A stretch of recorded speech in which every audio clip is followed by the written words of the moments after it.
রাজধানীর বাসাবো মাদারটেক নন্দীপাড়া প্রধান সড়কে বহুদিন থেকেই চলছে ড্রেন ও সুয়ারেজ লাইন নির্মাণের কাজ।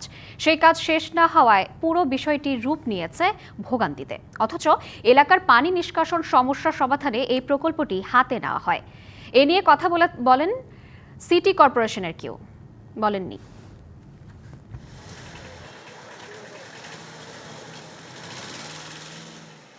এই দৃশ্য ঢাকা সিটি কর্পোরেশনের ৭৪ নম্বর ওয়ার্ডের। দেখতে উন্নয়নের কাজ মনে হলেও ভোগান্তির শেষ নেই। বাসাবো মাদারটেক থেকে নন্দীপাড়া পর্যন্ত ১৩টি মার্কেটের পাশ দিয়ে প্রধান সড়ক জুড়ে চলছে ড্রেন ও সুয়ারেজ লাইন স্থাপনের কার্যক্রম। ৮ মাস আগে এই উন্নয়ন কাজ শুরু হলেও তা প্রায় ৩ মাস ধরে বন্ধ। রাস্তা জুড়ে খোঁড়াখুড়ি, মাটি জমাট আর পাইপের স্তূপ। আবার কোনো কোনো সড়কে যান চলাচল বন্ধ। এই সড়ক দিয়ে স্কুল বা কলেজগামী শিক্ষার্থীরাই বেশি ভোগান্তিতে পড়ছেন। তো এই রাস্তাটা কাটার কারণে আমাদের যাতায়াতে অনেক সমস্যা হয়। মাদারটেক দিয়ে ঘুরে আসতে হয়, এর জন্য গাড়ি ভাড়াও বেশি দিতে হয়। আমার সাথে আমার বন্ধু বান্ধব ৪-৫ জন আসতো, তখন এই রাস্তা দিয়ে আসে না, কারণ হলো রাস্তা ভাঙ্গা। যে রাস্তাঘাটের জন্য এই মার্কেটে অনেক আশা পড়তো, কিন্তু এখন আর আশা হয় না।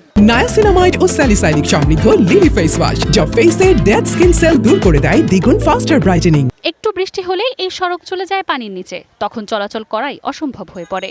স্পেশাল বাচ্চা তো আসতেই চায় না, অনেক কষ্ট করে হেঁটে নিয়ে আসতে হয় আমাদের এই রাস্তাটার জন্য। এবার আসছে, আমার পায়ের এটা গোড়ালিটা উঠে ভেঙে গেছে। এই নন্দীপাড়া ব্রিজের গোড়া কোনো ৩ মহিলারে মনে করেন পয়টা পাওয়া ভেঙে গেছে।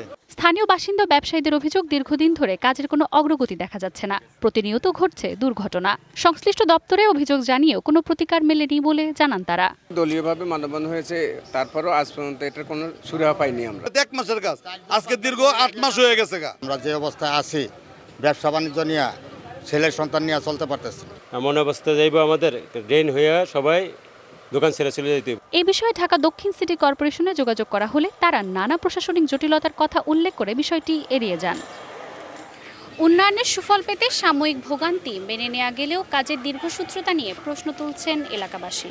কর্তৃপক্ষের দ্রুত ও দায়িত্বশীল পদক্ষেপই এখন একমাত্র প্রত্যাশা।